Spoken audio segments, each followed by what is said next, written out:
성경 보십시다. 사도행전 5장 33절에서부터 42절까지 봉독해 드립니다. 그들이 듣고 크게 노하여 사도들을 없이하고자 할새 바리새인 가말리엘은 율법 교사로 모든 백성에게 존경함을 받는 자라. 공회 중에 일어나 명하여 사도들을 잠깐 밖에 나가게 하고 말하되, 이스라엘 사람들아, 너희가 이 사람들에게 대하여 어떻게 하려는지 조심하라. 이전에 드다가 일어나 스스로 선전하며 사람이 약 400명이나 따르더니 그가 죽임을 당하며 따르던 모든 사람들이 흩어져 없어졌고, 그 후 호적할 때에 갈릴리의 유다가 일어나 백성을 꾀어 따르게 하다가 그도 망한즉 따르던 모든 사람들이 흩어졌느니라. 이제 내가 너희에게 말하노니 이 사람들을 상관하지 말고 버려두라. 이 사상과 이 소행이 사람으로부터 났으면 무너질 것이요, 만일 하나님께로부터 났으면 너희가 그들을 무너뜨릴 수 없겠고 도리어 하나님을 대적하는 자가 될까 하노라 하니, 그들이 옳게 여겨 사도들을 불러들여 채찍질하며 예수의 이름으로 말하는 것을 금하고 놓으니, 사도들은 그 이름을 위하여 능욕받는 일에 합당한 자로 여기심을 기뻐하면서 공회 앞을 떠나니라. 그들이 날마다 성전에 있든지 집에 있든지 예수는 그리스도라고 가르치기와 전도하기를 그치지 아니하니라. 아멘.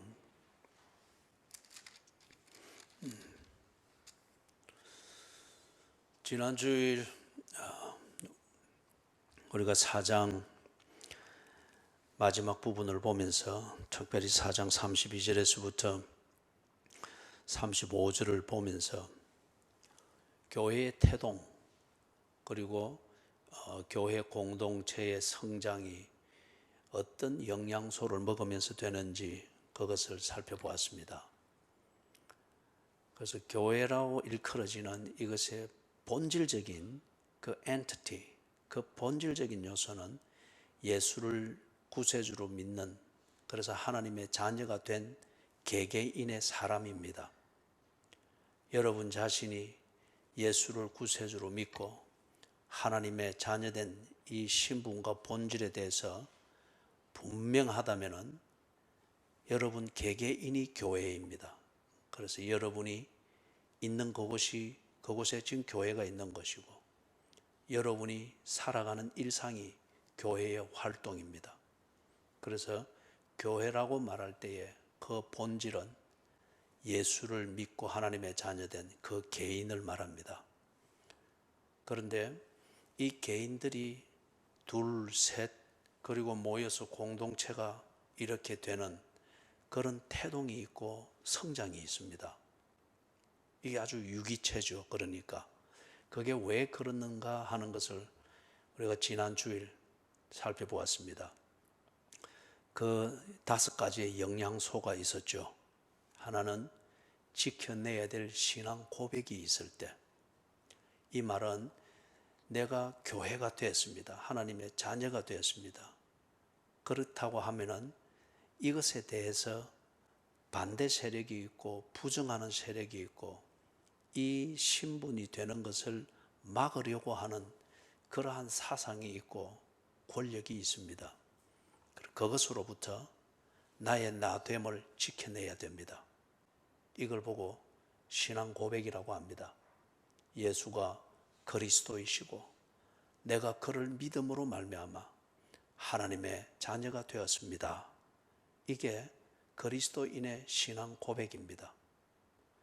이게 어떤 면에서는 그리스도인 되게 하는 탯줄과 같습니다. 이 신앙 고백이라는 탯줄을 통해서 하나님의 자녀로 태어나는 이 생명을 받은 겁니다. 그렇기 때문에 이거는 빼앗길 수가 없습니다. 그리고 이것 때문에 핍박을 당함이 있습니다. 그렇기 때문에 이 개개인들이 그 신앙 고백을 지켜내야 하는 이 절체절명의 생명의 몸부림이 있을 수밖에 없습니다. 그리스도인의 신분과 가치와 품위와 절대적인 그 삶의 희망을 지켜내야 될 이 생명의 문제가 있습니다. 그렇기 때문에 개별적으로 흩어져 있는 이 교회의 본질들이 지켜내야 된다는 이 절체절명의 상황에서 함께합니다.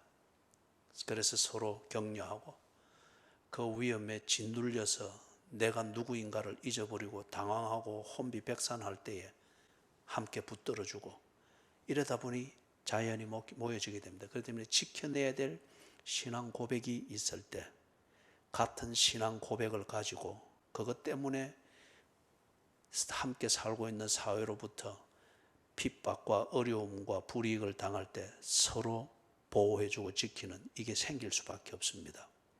그렇기 때문에 교회 공동체가 태동이 되는 그 가장 근본은 신앙 고백입니다. 그렇기 때문에 교회는 이익 집단이 아닙니다. 친목 단체도 아닙니다. NGO 그룹도 아닙니다. 그거는 부차적으로 따라오는 기능의 문제죠. 그 다음에 교회 공동체가 태동이 되어서 성장을 해나가는 이걸 위해서 먹는 영양소가 바로 이 신앙 고백을 증거합니다. 그것 때문에 엄청난 생명의 위협을 받을 정도의 저항을 받습니다. 반면에 그 사회 속에서 이것 아니면은 사는 길이 없다고 하는 이것이 구원이라고 하는 것을 증거합니다. 이게 교회로 하여금 모이게 만듭니다. 교회 공동체라고 하는 것을 이걸 만들어냅니다. 그 다음에 세 번째 먹어야 될 영양소가 양육이었습니다. 탯줄을 달고 태어났다고 해서 인간이 되는 것은 아니죠. 그 존재는 인간입니다. 그러나 인간다워지는 것이 진정 인간입니다. 이게 자라는 것이죠. 성장하는 것이죠. 몸이 자라야 되고 그리고 생각하는 것이 자라야 되고 그 다음에 인격이 갖추어져 가는 이 성장이 있어야 됩니다. 신앙 고백만 있다고 해서 그리스도인다워지는 것이 아니고 또 내가 하나님의 자녀라는 신분, 이 신분에 걸맞게 사라지는 것은 아닙니다. 자라가야 됩니다. 이걸 위해서 양육을 합니다. 이 양육은 서로 보면서 위로받고 보호받고 교제하고 그러는 가운데 배웁니다.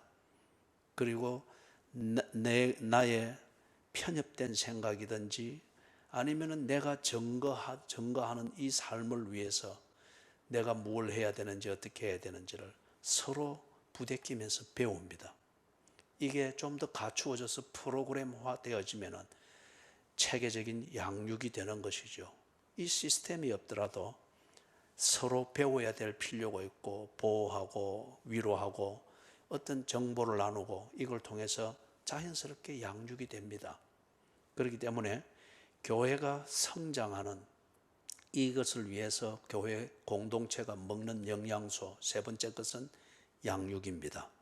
자라게 만드는 것 또는 당사자가 더 성숙되고 자라고 그리스도인다운 이 삶을 누리는 그 길이 무언가를 알고자 하는 욕구, 이게 모이게 만듭니다. 공동체로서 결집력을 가지게 만들죠. 네 번째 영양소는 성도의 교제입니다. 더불어 사는 하나의 소사이어티가 만들어지는 것이죠. 어제도 제가 어느 한 분을 만나서 이렇게 대화를 나누는데 자기는 너무 이 세상 친구들, 그분 표현이 그렇습니다. 세상 친구들과 뭐 사업 관계든지 뭐든지 만나서 그래 지내는 게 이제는 너무 식상하다는 거예요.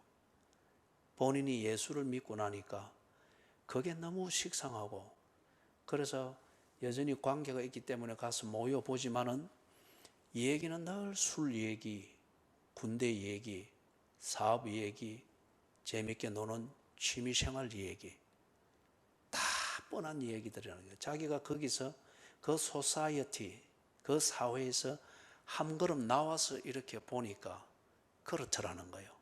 그러면서 너무 무의미하게 살았다. 그리고 지금 그렇게 사는 게 너무 재미없다.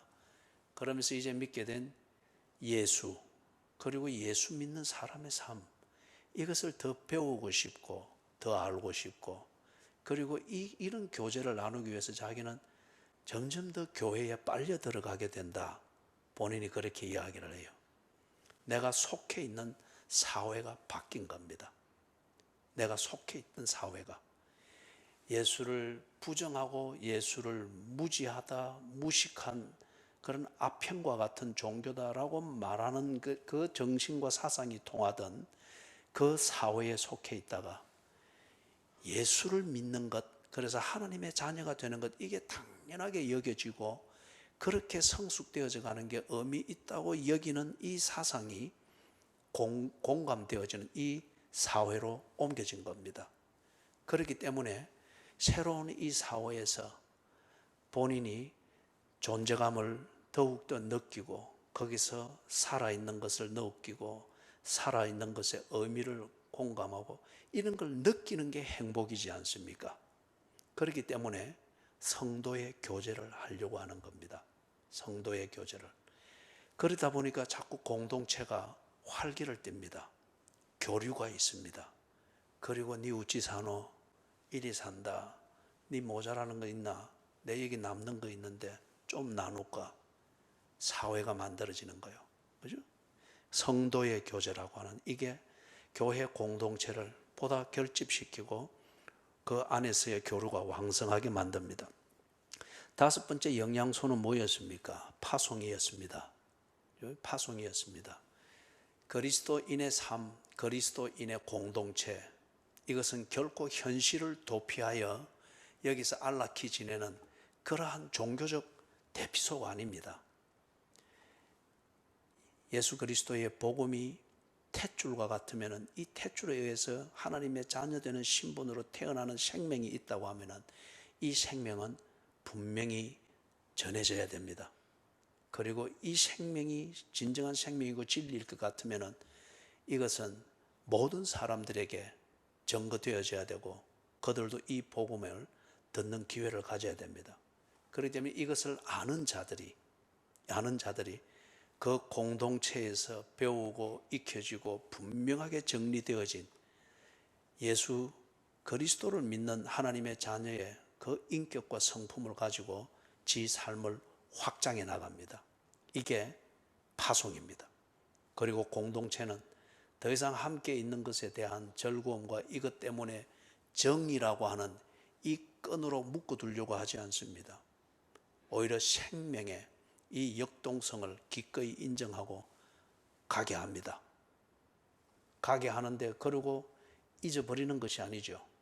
파송의 개념은 여전히 그와 함께하는 공급을 통해서 그와 함께하는 것이고, 그리고 언제나 보호를 제공하는 것을 통해서 그와 함께하는 것입니다. 그래서 교제가, 성도의 교제가 요 팔 길이 안에 있었던 이 교제가 이제는 팔 길이의 이 범위를 넘어 있는 거예요. 그죠?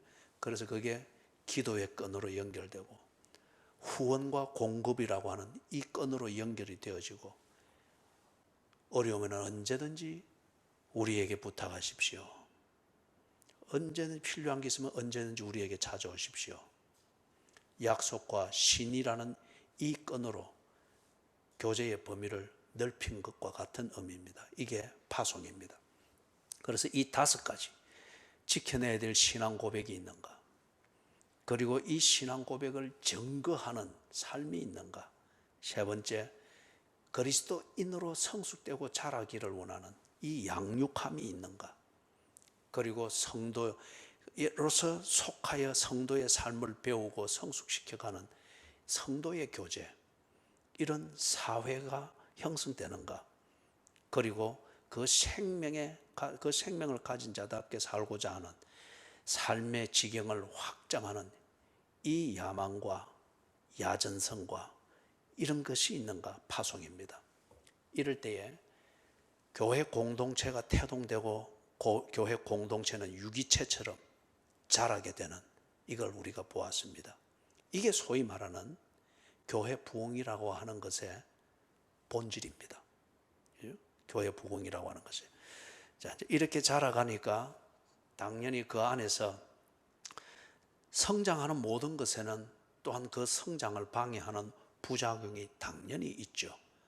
그래서 철학자 헤겔이라고 하는 사람이 그 자기 철학의 방법론에서 이야기하는 그 중요한 게 있죠. 변정법적 발전이라고 하는 것. 그죠? 그 때문에 이 교회 공동체라고 하는 이 유기적인 생명체가 그런 본질을 따라서 성장해 나갈 때에 이 성장을 방해하고 저항하는 부작용이 그 안에 반드시 있습니다. 그걸 통하여서 서로 안에서 유기적인 이 갈등을 겪으면서 아주 신비하게도 교회 그리고 교회의 기능은 더욱더 다음 단계로 발전해 나가는 걸 봅니다.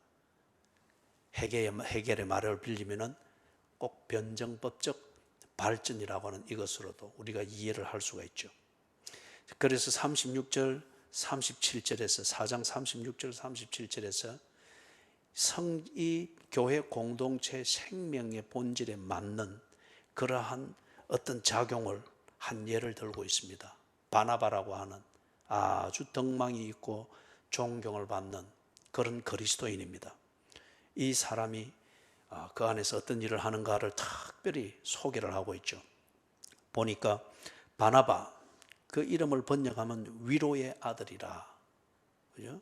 위로의 아들이라, 이걸 특별히 이걸 강조를 하고 있습니다. 뭘 하는가 보니까 37절에 그가 밭이 있음에 밭을 팔아 그 값을 가지고 사도들의 발 앞에 두니라. 이걸 지난 주일날 보았던 그 본문에서는 34절에 보니까 그 중에 가난한 사람이 없으니 이는 밭과 집 있는 자는 팔아 그 판 것의 값을 가져다가 사도들의 발 앞에 두매 그들이 각 사람의 필요를 따라 나누어 줍니다. 병이 들어서 성도의 교제를 잘 못하든지, 경제적으로 궁핍하여서 성도의 교제를 잘 못하든지, 아니면은 사회적인 어떤 그러한 환경에 여전히 이중성을 두고 있는 이 어중간한 우유부단한 처신 때문에 그리스도인으로서 복음이 전거되어지는 그런 내용의 삶을 살지 못하든지, 이게 가난한 자들입니다. 그것으로부터 벗어나도록 하기 위해서 아주 왕성한 그리고 실제적인 성도의 교제가 일어나고 있는 걸 34절 35절에서 보았죠. 자기 가진 밭을 팔아서 그걸 나누어 주었으라도 그리스도인답게 살지 못하도록 그 문제에서 벗어나고 극복할 수 있도록 서로 돕는, 이게 정말 실제적인 성도의 교제입니다. 그런데 여기에 대해서 특별히 한 사람을 소개를 하는 게 36절 37절입니다. 바나바, 그가 위로의 아들이라는 이 이름을 얻기에는 그냥 명분과 분위기와 늘 선비같이 그렇게 해서 그런 지식 나부랭이 몇 개를 이래 하면서 사람을 지적으로 만족시키는 이것으로 위로의 아들, 사람은 결코 그래서 위로를 못 얻습니다. 그죠?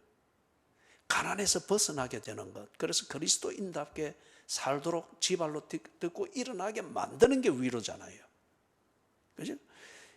그래서 이 사람이 어떻게 위로의 아들이라는 이름을 얻었는가, 그가 교회 생활하는 한 단면을 거기에 소개를 한 거예요. 그가 밭이 있음에 팔아 그 값을 가지고 사도들의 발 앞에 두니라. 구제입니다. 진정한 성도의 교제를 위해서 그가 그리스도의 복음을 증거하는, 즉 신앙 고백을 나누는 이 삶에 헌신되었습니다. 그리고 그걸 위하여서 어쩌면은 양육을 하는 이런 체계적인 어떤 이런 재주는 없을지 모르나 양육이 될 수 있도록 그는 몸과 소유와 이걸 가지고 구체적으로 실천하는 사람이었다는 겁니다. 그래서 사람들이 이 사람을 통해서 위로를 받습니다. 그냥 감상적 위로가 아니고 그리스도인답게 설 수 있는 그런 위로를 받습니다. 반면에 5장 1절에서부터 11절, 여기서는 부작용을 소개합니다. 아나니아와 삽비라라고 하는 유명한 이름, 유명한 잘 알려진 부부입니다. 그러나 부작용의 대표적인 케이스를 소개하는 그런 부부입니다. 아나니아는 남편이고 삽비라는 아내입니다. 그리고 부부는 일심동체이되 나쁜 일을 위하여서 일심동체가 되는 것은 이 회생의 기회가 없는 불행입니다. 두 사람은 마음이 잘 맞고 눈치만 봐도 마음이 통하는 그러한 부부인데 하나님과 성령을 속이는 그 일에 참 부부가 일심동체였습니다. 왜 이 사람들이 바나바가 하듯이 그리고 34절 35절에서 하듯이 구제를 하기 위하여서 자기가 가진 밭을 팔아서 그 소유를 그렇게 팔아서 그 돈을 헌금을 하려고 했을까요? 이 당시 유대 사회에서는 구제하는 것, 이거는 오늘 우리 현대 사회 교회 시스템으로 치면은 장로되고 권사되고 또는 중직자가 되는 이런 공동의회에서 표를 받고 인정을 받는 그걸 위해서 사람들이 아는 구제를 하는 것은 필수적이었습니다. 필수적이었습니다. 그렇기 때문에 예수님께서 마태복음 6장에서도 세 가지를 가지고서 위선을 하지 말 것을 경계를 시키잖아요. 그 첫 번째 나오는 게 구제였습니다. 구제할 때에 나팔을 불지 말라. 오른손이 하는 것을 왼손이 모르게 하라. 그죠? 그때 그게 그렇게 유행이었단 말이에요. 그래서 생색을 내면서 나팔을 불면서 그렇게 하는 게 미덕이었습니다. 속은 어떻든지 간에. 그런데 이게 너무 위선적이고 외식을 하는 그게 되어지니까 예수님이 그걸 특별히 경계해서 세 가지를 찝는 것 중에 그것을 첫 번째로 집었단 말이에요. 바나바가 이렇게 구제를 하고 이럴 때 바나바가 크게 존경을 받고 그렇게 합니다. 그리고 사람들이 참 바나바를 의지함이 있고 존경을 받습니다. 누구나 다 존경을 받고 싶어 합니다. 명예를 사랑합니다. 그러나 바나바처럼 정말 존경은 내가 끌어내는 것이 아니고 사람이 내게 주는 것입니다. 명예는 내가 높은 자리에 서서 나를 봐다오 강요하는 것이 아닙니다. 명예는 사람이 당신은 우리처럼 땅을 딛고 다녀서는 안 될 정도로 당신은 존귀한 사람입니다. 당신은 우리 머리 위에 우리가 이고 다니겠습니다. 그게 명예입니다. 그래서 네 부모를 공경하라. 자식들이 부모를 공경할 때 부모가 내가 딛는 이 땅을 함께 딛는 것, 부모님의 은혜를 그리고 부모님의 품위를 우리가 지키는 것이 아니다 해서 부모를 머리에 이고 다니는 이 자세가 네 부모를 공경하라 그겁니다. 그죠? 사랑하는 여러분, 그렇기 때문에 바나바가 이런 존경과 존경을 받고 명예로운 사람이었습니다. 이거는 자기가 인위적으로 만든 게 아니고 생색을 냈던 게 아닙니다. 그렇기 때문에 사람들이 우러나는 존경과 그분의 명예를 지켜주려고 하는 거죠. 그런데 아나니아와 삽비라는 그 시대의 풍습을 따라서 한편 바나바처럼 자기도 존경을 받고 명예롭고 이 시대에 그거로 치면은 뭔가 명함에 장로라는 이름이라도 새겨서 사업하는 데 도움을 댈까 이런 계산이 있는 거예요. 그래서 자기도 바나바가 하듯이 한번 했습니다. 그런데 속이 달랐습니다. 생색은 냈습니다. 그러나 실속은 차리고 싶었습니다. 판 값에 얼마를 감추었습니다. 분명히 감춘 게 더 많았을 겁니다. 그리고 일부를 가지고서 팔고 하는 것은 소문이 다 났으니까 그죠? 사람들이 와 할 정도죠. 그리고 하듯이 사도들의 발 앞에 두었습니다. 사도가 물었습니다. 이게 판값의 전부냐? 예, 그렇습니다. 그 말 떨어지자 죽었습니다. 그리고 그 아내도 그 다음에 한 3시간쯤 지난 뒤에 들어와서 그렇게 생색을 냈습니다. 사도들이 물었습니다. 이게 전부냐? 예, 그렇습니다. 그도 죽었습니다.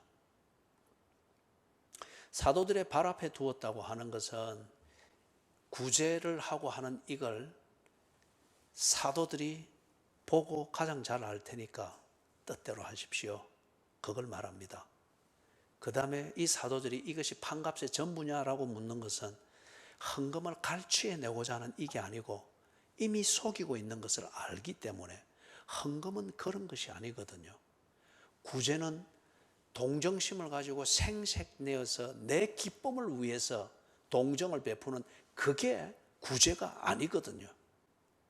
연말연시가 돼서 사회적인 차원에서 구제를 하고 기금을 내는 그거는 대개 보면 하는 사람 자신의 기쁨과 만족을 위해서 합니다. 이름을 내기 위해서, 그리고 여기 했다고 하는 증거처럼 배지, 사랑의 열매 배지 이렇게 다는 것. 그거 안 달면은 뭐 사회적 모임에서 별로 인정을 못 받는 것 같고, 특히 정치인들 같은 경우는 보여야 되니까. 구제는 그런 것이 아니다는 거예요. 그런데 이 아나니아와 삽비라가 당시 유대 사회에 그러한 기능을 하고 있는 이 구제를 그런 식으로 활용을 하면서 지 재산에 대한 실속은 차리고 한편 바나바처럼 존경과 명령은 받고 싶었던 거예요. 그렇게 해서 이렇게 이중플레이를 했던 겁니다. 이걸 사도들이 알고 있습니다. 그래서 물었던 겁니다. 이것이 판값의 전부냐? 그 말은 돈 다 내놔라 이 말이 아니고 네가 정직하냐? 교회 공동체가 이런 영양소를 먹고 태동하고 이렇게 유기체적으로 자라고 있는데 왜 네가 그런 간교함과 간사함 이걸 가지고 이걸 더럽히려고 하느냐? 그걸 지금 말하는 거예요. 그런데 이 아나니아 남편도 그렇고 삽비라도 그렇고 부부가 공히 자기 생각대로 했습니다. 교회 공동체의 생명의 본질, 유기체적으로 성장하는 이것의 본질을 그들은 그것을 숙주로 이용해 먹고 그걸 통해서 지 욕구와 계산을 채우려고 했던 거예요. 여기에 대해서 교회 공동체를 태동시킨 성령님, 그리고 이 교회 공동체를 자라게 하시는 성령님, 그분이 우리 몸속에 있는 암세포 자리 잡기 전에 걷어내듯이 잘라낸 겁니다. 그게 지금 그가 죽었다, 아내가 죽었다, 그렇게 나오는 겁니다. 그래서 예를 들면 5절을 보세요. 아나니아가 이 말을 듣고 엎드러진 후 혼이 떠나니 이 일을 듣는 사람이 다 크게 두려워하더라. 그 다음에 같은 표현이 11절에 온 교회와 이 일을 듣는 사람들이 다 크게 두려워하더라. 교회가 태어나서 그리고 성장하고 있는 첫 단계입니다. 체질이 형성되는 단계입니다. 이때의 아나니아와 삽비라 같은 이런 게 끼어들어서 암세포로 자리 잡아서 교회의 체질을 오도해서는 안 됩니다. 그래서 교회를 태동시키고 성장하게 하시는 성령께서 친 겁니다. 이런 사례는 교회에 있을 수가 없다. 사람들이 알게 하고 교회 생활 똑바로 하도록 시범 케이스로 친 겁니다. 이 부작용이 이렇게 정리가 되죠. 그런 다음 12절에서부터 16절, 여기서 교회의 본질을 따라 여전히 교회는 그렇게 움직이고 있습니다. 그 공동체는 그렇게 움직입니다. 사도들이 여전히 신앙 고백을 지키고 있고 신앙 고백을 증거하고 있고, 그리고 이 속에서 교회는 성장하고 있고 그 다음에 양육이 이루어지고 있습니다. 그래서 아주 이것이 얼마나 힘이 있는가 그걸 15절에서 보여주는데, 베드로가 지날 때에 혹 그의 그림자라도 누구에게 덮일까 바라고. 교회의 생명력입니다. 교회 공동체의 성장의 힘입니다. 그렇죠? 여러분, 여기서 우리가 보는 것처럼 교회 공동체가 태동되어 성장되어지는 그 본질적 체질이 있고 그 에너지가 있습니다. 반면에 그 안에 뭐가 있습니까? 부작용이 있습니다. 아나니아와 삽비라와 같은 부작용이 있습니다. 그런데 생명력이 강력한 교회는 이 부작용에 짓밟히지 않습니다. 이 부작용이 있음에도 불구하고 자체 정화작용이 되어지면서 교회 공동체의 유기적인 그 활동이 아주 힘있게 뻗쳐나가고 있는 것을 볼 수 있습니다. 교회 공동체는 100% 청정지역을 말하는 게 아닙니다. 100% 청정이고 순결하신 성령께서 지켜주는 불완전한 공동체입니다. 부작용이 있다고 하는 것, 이것을 우리가 염두에 둬야 됩니다. 17절에서부터 32절, 여기에서 여전히 이 교회 공동체에 대한 부작용이 강하게 일어나고 있습니다. 앞에서 아나니아와 삽비라야 같은 경우는 교회 공동체 내부에서 일어나는 부작용입니다. 그 다음에 17절에서부터 32절에 나오는 이것은 교회 공동체를 향한 외부에서 주어지는 부작용입니다. 안팎으로 부작용이 일어날 수밖에 없습니다. 교회 공동체라는 이 생명력 자체가 안팎으로, 내부와 외부로 이 생명체의 존재성이 확인이 되어지고 그리고 활동을 하듯이 당연히 교회 공동체에 대한 이 반작용 또는 부작용이 내부에서 일어나듯 외부에서 외환으로 인하여서 교회 공동체의 반작용이 생명력을 없애려고 하고 성장을 저지시키려고 하는 이 부작용이 반드시 일어날 수밖에 없다는 겁니다. 없다는 겁니다. 아주 첨예한 대립을 거기서 보지 않습니까? 위에 15절에서는 베드로가 지나갈 때 혹그의 그림자라도 누구에게 덮일까 바라고 아주 외부를 장악하고 있는 어떤 이런 생명력입니다. 반면에 18절에서는 사도들을 잡아다가 옥에 가두었더니 사도들이 그대로 잡혀서 옥에 갇혔습니다.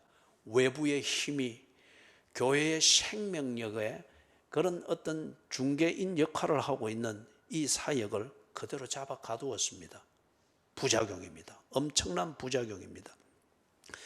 자, 그런데 이 부작용이 외부에서 들어오는 부작용이 대단한 권력을 이용을 해서 작용을 하니까 교회 공동체가 이것에 저항하기가 참 힘이 듭니다. 어떤 면에서는 이미 교회 공동체가 외부에서 주어지는 부작용에 의해서 패배를 할 수밖에 없다고 내다보게 만드는 그런 힘의 구조처럼 보입니다. 17절에 대제사장과 그와 함께 있는 사람, 즉 사두개인의 당파, 당시에 그 사회에서는 최고 권력자들입니다. 그 다음에 21절에서 대제사장과 그와 함께 있는 사람들이 와서 공회와 이스라엘 족속의 원로들을 다 모으고, 사법기관입니다. 공회. 그 다음에 거기에 대한 이스라엘의 원로들, 이거는 이스라엘 전체의 정서를 움직입니다. 그게 전부 다 교회 공동체에 대한 부작용의 힘으로 뭉쳐져 있습니다. 24절에서 성전 맡은 자와 제사장들이 행동대원들입니다. 여기에 비해서 지금 교회 공동체 안에 있는 사도들이나 이 초대교회 교인들은, 초대교회 공동체의 교인들은 이런 사회적인 기준에서 볼 때 이 사람들에게 비할 수가 없습니다. 피레미 같습니다. 이들은 사법 권력, 그 다음에 전체의 그 오피니언을 형성하는, 여론을 형성하는 주도권을 가지고 있는 자들입니다. 그 다음에 모든 그런 법적인, 종교적인 권력을 이들이 다 가지고 있습니다. 그런데 교회 공동체의 구성원들은 이런 기준에서 보면은 누구 하나 영향력 있는 사람이 없습니다. 그 다음에 26절을 보면은 성전 맡은 자가 부하들과 같이 가서 그들을 잡아왔으니 군사의 힘과 군사를 움직일 수 있는 힘이 그들에게 있습니다. 그리고 경찰 집행권이 그들에게 있습니다. 이것에 비하여서 교회 공동체의 이 생명체를 지키고 그 존재감을 지켜내는 교회 공동체의 힘은 18절에 보니 사도들, 그죠? 사도들. 그 다음에 그 밑에 나오는 게 누가 있는가 보니까 19절에 주의 사자. 그 다음에 여기에 지금 표시는 되어지지 아니하였으나 이들과 함께 있는 사람들이 누굽니까? 이 사도들을 파송하고 있는 지금 교회 공동체 교인들입니다. 이들이 지금 교회 공동체의 생명을 지켜나가고 있단 말이에요. 사도들, 주의 사자, 그리고 교인들입니다. 이들이 그 사회의 모든 권력을 장악하고 있는 이 권력자들에 저항하여서 신앙 고백을 지켜내야 되고, 신앙 고백을 증거하고, 서로 양육하고 성도의 교제를 나누면서 지금 여기서는 사도들을 파송하여 그들이 증거하는 사역을 적극 후원하고 돕고 있고 보호하고 있습니다. 이게 싸움이 되겠습니까? 그렇죠? 사회적 관점이나 사법적 관점이나 경찰 이 관점에서 볼 때 이 싸움은 이미 끝난 겁니다. 그리고 이 사회 도덕이라고 하는 이 관점, 그리고 사회법이라고 하는 이 관점에서 볼 때 이들은, 교회 공동체는 불법 단체로 매도되어도 할 말이 없습니다. 사회에 이들이 주도하고 있는 전체 여론에 빗나가 있는 그것이 지금 이 교회 공동체의 모습이기 때문에 그렇죠. 그런데 앞에서 우리가 보았지만은 왜 교회 공동체가 태동이 됐느냐? 지켜내야 될 신앙 고백이 있었기 때문에 그렇습니다. 그게 진리인 것을 알기 때문에 그들은 보았고 만져보았고 경험했고 검증되어진 신앙 고백입니다. 이것을 지켜내야 되고 이걸 증거하기 위해서, 이게 아니면은 사회법으로 사는 것이 아니고 하나님의 입에서 나오는 그 진리로 살며 예수가 오셔서 증명한 그 진리로 사는 것을 이들은 알기 때문에 그들이야말로 진정 그 사회를 사랑하며 자기의 동료들을 사랑한다고 믿기 때문에 증거하는 겁니다. 그렇기 때문에 이게 서로 대립이 될 수밖에 없습니다. 그런데 힘의 역학 구조상 볼 때에 교회 공동체가 살아남기가 어렵습니다. 그런데 거기에 주의 사자가 그들과 함께하고 있다고 합니다. 주의 사자가, 이것은 사회 권력과 사회의 법이 모르는 존재입니다. 그러나 이거는 교회 공동체가 분명하게 알고 있는 구성원입니다. 주의 사자가 언제나 위기 때마다 주의 사자가 그들을 도왔고 그 결과 그들이 교회로 태동되었고 교회 공동체로 모이게 되었고 새로운 소사이어티, 새로운 사회를 형성하면서 그 속에서 살아있는 행복을 다시금 누리고 있단 말이에요. 이것을 언제나 도왔던 자가 누군가? 주의 사자였습니다. 그래서 지금 여기 외부에서 주어지는 이 반작용, 부작용에 대하여서 교회 공동체가 나름대로의 자기들의 이 공동체의 집중력을 가지고서 이것을 막아내고 있습니다. 그리고 교회다운 이 모습으로 고난 가운데서도 발전해 나가고 있는 이 모습을 봅니다. 29절에 베드로와 사도들이 대답하여 이르되 사람보다 하나님께 순종하는 것이 마땅하니라. 너희가 나무에 달아 죽인 예수를 우리 조상의 하나님이 살리시고 이스라엘에게 회개함과 죄 사함을 주시려고 그를 오른손으로 높이사 임금과 구주로 삼으셨느니라. 우리는 이 일의 증인이요 하나님이 자기에게 순종하는 사람들에게 주신 성령도 그러하니라 하더라. 싸움이 될 수 없는 그런 권력 구조에 의해서 억눌림을 받고 있으나 교회 공동체의 생명력은 그것에 의해서 소멸될 수 없는 그런 본질인 것을 여기서 지금 보여주고 있습니다. 외형적으로는 눌리고 있으나 실제적으로는 그들이 그 상황을 통하여서 분명하게 증거하고 있고 권력자들을 비롯하여 그 권력에 기대어 살고 있는 사회가 이 진리를 분명히 듣게 만드는 역설적인 기회로 삼고 있습니다. 교회 공동체의 그 생명력과 힘을 봅니다. 그런 다음 39절에서부터 42절 여기에서 이런 교회 공동체의 본질과 이것을 저지하려고 하는 내부의 부작용, 외부에서 주어지는 부작용, 여기에 갈등이 막 심하게 일어나게 될 때에 어느 것이 옳으냐? 사회법은 그것을 보고 틀렸다고 말하고 사회의 도덕 그리고 그 여론은 저것은 사회를 혹세무민하게 하는 아주 부작용이다라고 하여서 무가치하게 해서 없애버리려고 하는데 그런데 그게 정말 틀렸느냐 말이에요. 그런데 없어지지 않는단 말이에요. 오히려 더욱더 확산되어지고 있고 생명력은 여기에 더 있다 이거죠. 그죠? 이 교회 공동체를 없애려고 하는 그 세력들은 그냥 그저 제도적인 짜임새일 뿐이나 교회 공동체는 허술한 것 같으나 이거는 유기체입니다. 그래서 쫙쫙 지금 성장해 나가고 있습니다. 그리고 이 생명력이 제도적 짜임, 이것으로서 공동체를 이루고 있는 이것의 틈새를 그대로 균열을 시키고 있단 말이에요. 이걸 볼 때 이게 무조건 틀렸다고 말할 수가 없는 거예요. 그들이 객관적으로 볼 때도. 그래서 이게 여기 가말리엘이라고 하는 아주 덕망이 있고 그 다음에 신임을 받고 있는 이 한 지도자가 일어나서 이 갈등에 대하여서 더 감정 싸움이나 정말 생산성 없는 이런 싸움이 되지 않도록 하기 위하여서 어떤 시금석을 제시합니다. 저 교회 공동체가 정말 사이비인지 아니면 정말 저들이 믿는 것이 진리인지 이것을 확인할 수 있고 검증할 수 있는 그 한 시금석을 제시를 하는 거예요. 그러면서 두 가지 예를 듭니다. 이전에 있었던 것 더다라고 하는 이 좀 특출한 사람이 일어나서 어떤 나름대로의 자기 교리, 유대교에서 변형되어진 교리, 여기에 신비감을 더해서 이렇게 해서 자기 종교를 만들었습니다. 사람들이 일체에 모여서 그 당시 400명이면은 이거는 우리 현대 표현으로 말하면 폭발적인 부흥입니다. 그렇게 해서 그를 추종합니다. 사랑하는 여러분, 여기 이 자리 가득 메우는 것도 어려운 일이 아닙니다. 사람을 여기에 가득 메우는 것이 교회 본질일 것 같으면 이거 금방 해낼 수 있습니다. 금방 해낼 수 있어요.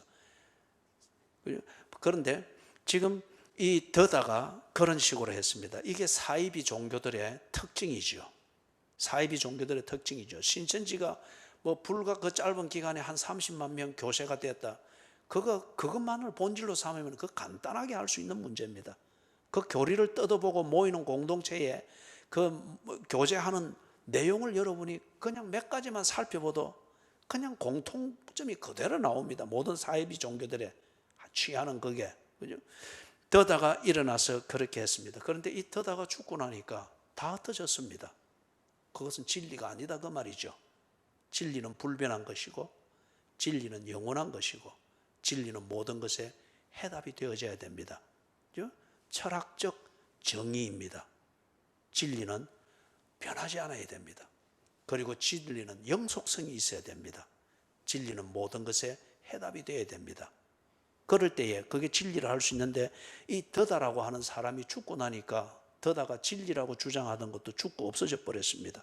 그럼 그게 가짜라는 겁니다. 두 번째 예를 드는 것은 갈릴리 사람 유다가 일어나서 또 자기 종교를 만들었습니다. 사람들이 확 몰렸습니다.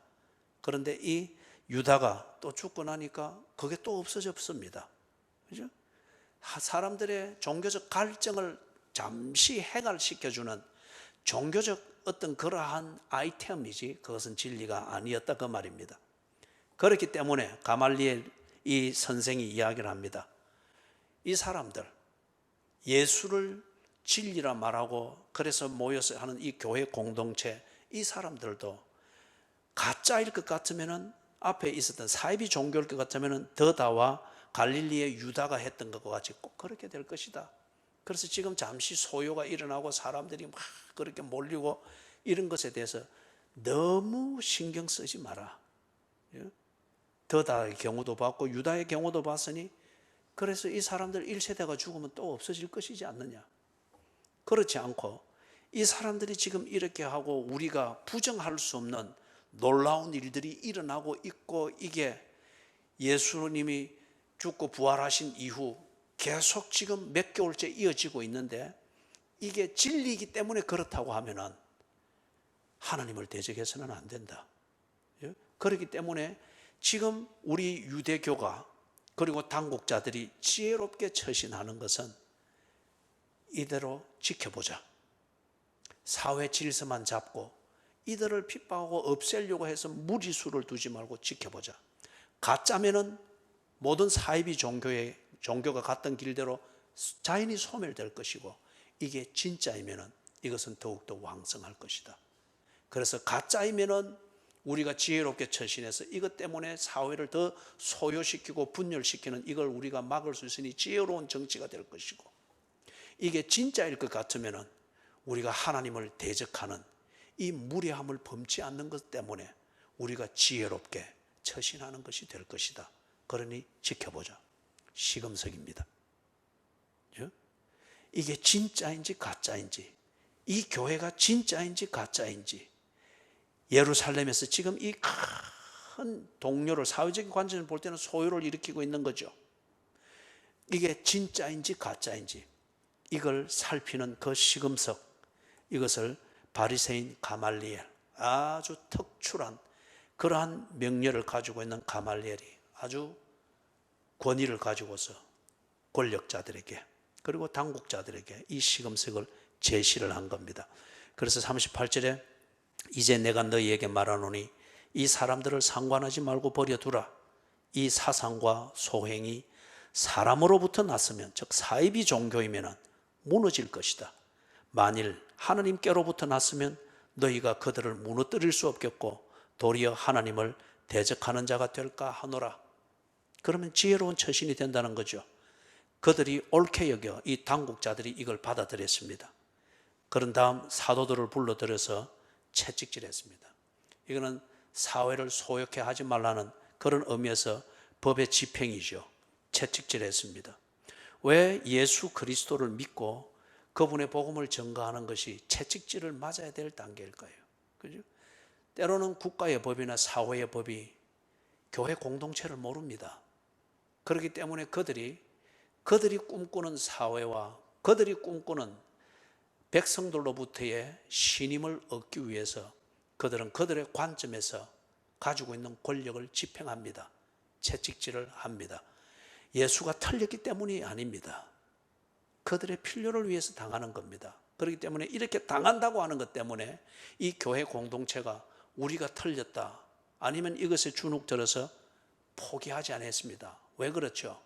교회 공동체는 생명의 유기체이기 때문에 그렇습니다. 그죠? 살아있는 것은 고통을 당합니다.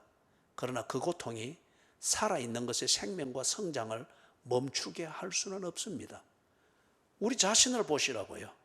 우리가 이만큼 살아오면서 이만큼 성장하면서 인생이라고 하는 만드는 과정은 대개는 다 고통의 시간들이었습니다. 그러나 그 고통의 시간이 우리의 인생을 없애지 못했습니다. 교회 공동체의 태동과 성장은 생명차입니다. 그러나 그것이 옳은 것을 모를 때에 그들은 채찍질했습니다. 그리고 예수의 이름으로 말하는 것을 금했습니다. 그리고 풀어주었습니다. 가말리엘 선생이 제시한 그 시금석을 따르기 위해서죠. 그런데 41절, 사도들은 그 이름을 위하여 능욕받는 일에 합당한 자로 여기심을 기뻐하면서 공회 앞을 떠나니라. 그들이 날마다 성전에 있든지 집에 있든지 예수는 그리스도라고 가르치기와 전도하기를 그치지 아니하니라. 아멘. 검증되었습니다. 그렇죠? 검증되었습니다. 이 교회 공동체의 생명력, 즉 지켜내야 될 신앙 고백, 이 신앙 고백을 증거하는 것을 통해서 진정 이 사회를 구원할 수 있다고 하는 그리스도인, 즉 교회 공동체의 근본적인 그 존재의 의미, 이것이 멈추어지지 아니했습니다. 이 부작용이 있고 채찍질과 같은 이 부작용이 있어서 이 아래에서 이게 가짜이면 그냥 그대로 소멸되죠. 단지 조직과 사상의 집합체로서 짜여져 있는 그러한 공동체일 것 같으면 이거는 당장 와해되죠. 그러나 이게 그게 아니었다는 거죠. 주의 사자가 지키고 보호해서 자라게 하는 하나님의 자녀됨이라는 이 생명 공동체이다 보니 고통이라고 하는 이걸 느끼면서 오히려 자신들의 지켜내야 될 신앙 고백은 더욱더 분명해졌습니다. 그리고 이 생명, 하나님의 자녀라는 생명을 태동하게 한다는 이 신앙 고백을 증거해야 될 이유도 분명했습니다. 이것을 증거해야 될 현장은 다름 아니라 예수를 죽이고 없애려고 하는 바로 채찍질이 난무하는 이 사회가 이 복음을 증거해야 될 현장이라고 하는 것에 대해서도 분명해졌습니다. 그렇기 때문에 우리가 고통의 시간, 고난의 시간, 거기서 보다 더 우리는 생명의 애착을 가지고서 더 집중하여서 우리의 인생을 위하여서 살아왔던 것처럼 교회 공동체의 생명력이 분명한 이들이 이 생명력을 방해하고 없애려고 하고 부정하려고 하는 바로 그 사람들, 그 사회에 대하여서 이 생명력은 보다 분명하게 작용을 했습니다. 가말리엘 이 선생이 제시했던 그 시금석, 그것에 비추어서 볼 때에 41절 42절은 뭘 말하는 거예요? 이것은 사이비 종교가 아니고 주의 사자가 함께하고 있는 생명 공동체라고 하는 것이 증명되었습니다. 그걸 사도행전을 기록하고 있는 누가가 이 구조상에서 아주 의미심장하게 그것을 결론처럼 42절에 보여주고 있는 거예요. 그들이 날마다 성전에 있든지 집에 있든지 예수는 그리스도라고 가르치기와 전도하기를 그치지 아니하니라. 사랑하는 여러분, 이 교회는 진짜이겠습니까? 진짜라고 하면은 무엇에 근거해서 여러분은 이 교회가 진짜며 좋은 교회며 당신이 이 교회에 와봐야 됩니다라고 그렇게 권유합니까? 무엇에 근거해서? 교회의 가장 그 본질, 즉 엔티티는 예수를 구세주로 믿고 하나님의 자녀된 당신이라고 했습니다. 개인이라고 했습니다. 그러면 당신은 진짜 교회입니까? 가말리엘 선생이 제시한 이 시금석에 딱 비추어서 그렇게 살필 때에 진짜로 나타나겠습니까? 당신에게 인생이라고 하는 이 채찍이 가해지고 코로나19라고 하는 이것이 만들어낸 여러 종류의 채찍이 여러분의 등짝을 후려갈길 때, 그리고 예수 그만 믿으라 라고 말할 때에 당신은 어떻게 처신할 것 같습니까? 코로나19가 몰고 오는 건강의 위협, 이거는 기본적인 것이고 이것이 정말 우리의 삶의 전 영역에서 우리를 옥죄어 올 것입니다. 꼭 사도들을 감옥에 가두듯이. 특히 불경기가 주는 우리에게 경제적인 차원에서의 민생고의 문제, 이 후유증은 제법 오래 갈 겁니다. 이 채찍으로 우리를 후려칠 때에, 그럼에도 불구하고 당신은 하나님 중심, 성경 중심, 교회 중심 이 삶을 지속해 나가고, 그렇게 하지 못할 때에 생명체가 지 활동을 못해서 가지게 되는 본질적이고 존재론적인 스트레스를 받는 것 같은 이런 체질이 당신에게 있습니까? 그게 있어야 당신이 교회입니다. 채찍 아래에서 소멸되어져 버리고 그냥 지식 몇 개의 나부랭이로 짜놓은 이 틀 안에서 언제나 그리스도인인 척 자족감을 가지고 있는 자는 반드시 이 채찍에 그냥 무너져 버립니다. 찢겨지고 없습니다. 여기 분명히 현장이 나오지 않습니까?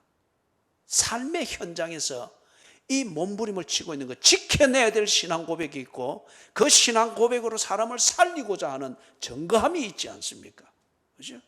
이렇게 날마다 성전에 있든지 집에 있든지 이것을 증거하는 이 삶의 몸부림, 유기체적 몸부림이 없다고 하면은 그건 교회 아닙니다.